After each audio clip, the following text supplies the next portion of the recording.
One of the tricks that has saved me a tremendous amount of time in my career is to send people options ahead of time. So what I mean by this is, let's say you work in editing, so audio or video, or even if you work with words, right, the written form.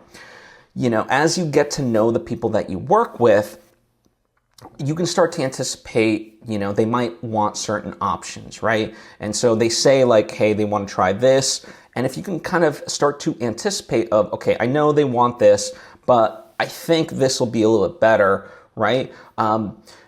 What I do is just go ahead and create those options, right? Option A that they wanted and option B that I think probably is more of what they're going for, but they weren't aware of it, right?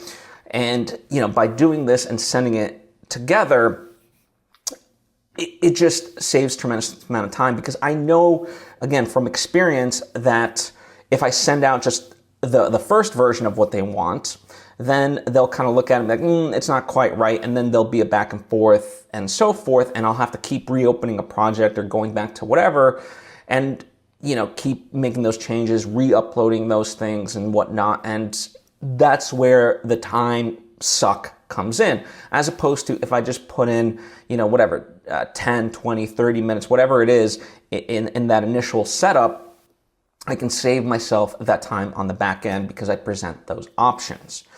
So it's just something that I found very beneficial for me. And, it's one of those things you have to kind of start to feel out for yourself. And, that's why anything that you really do in life requires people skills. And so for me, I've gotten very good at understanding what people want in terms of the projects that I work on with them. So that way I can have that anticipation, right?